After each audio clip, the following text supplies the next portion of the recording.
Okay, today I'm going to talk to you about rate of reaction experiments.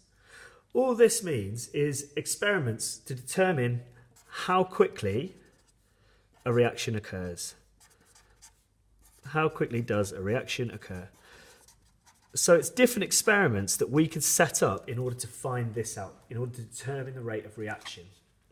So the first one we need to know about is a precipitation reaction. So what a precipitation reaction is when we have two solutions that mix together and a solid is formed.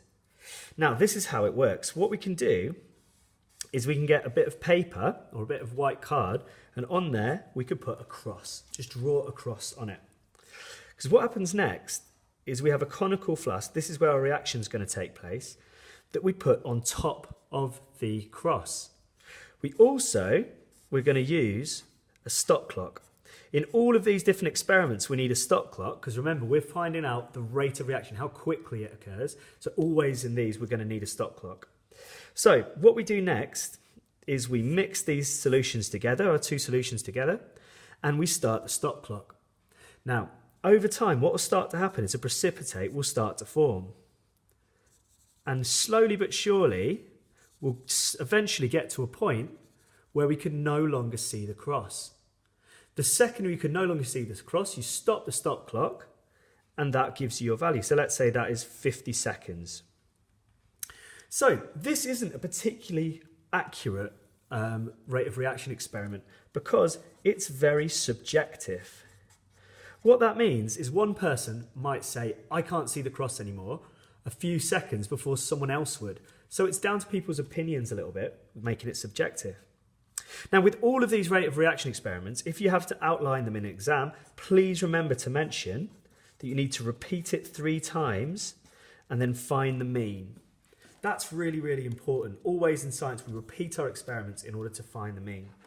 So the next rate of reaction experiment we need to know is a change in mass experiment.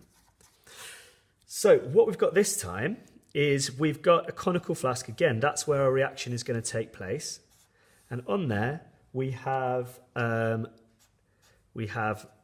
conical flask. So here's electronic balance is underneath. So let's say my starting value of my electronic balance right at the beginning, just the second we mix the reactants together, is 115 grams. So again, we need a stop clock as well.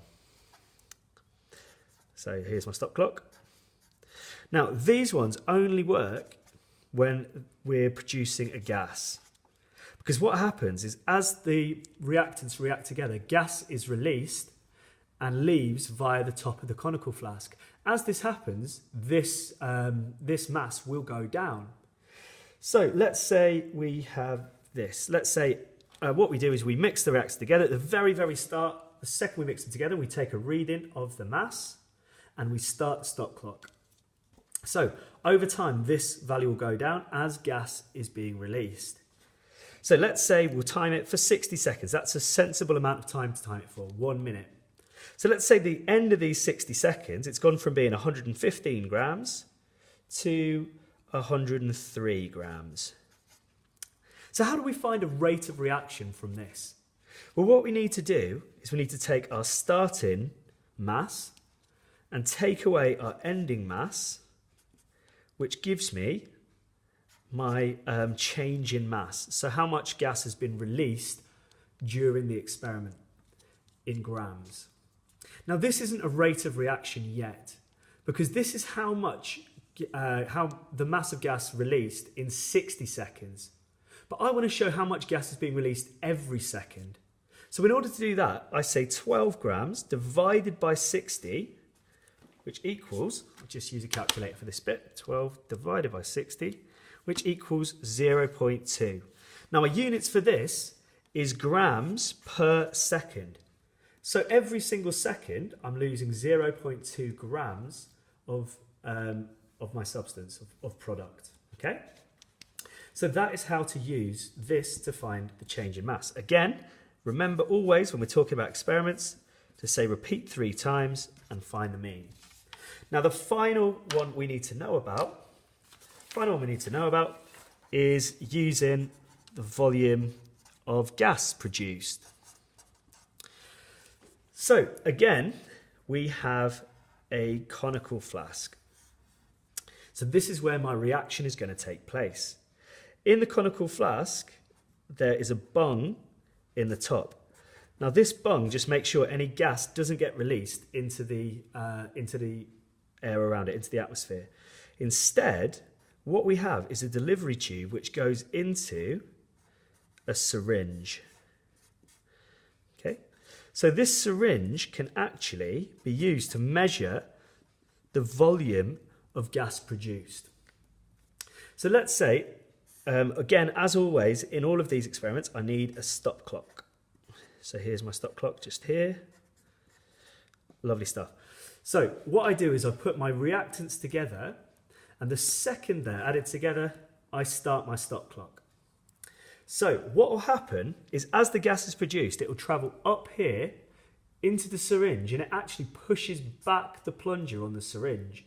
So what will happen over time is I'll be able to accurately read the volume of gas produced.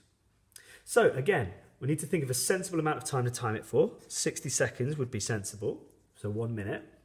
And I'll then read on here to see how much gas was produced in 60 seconds.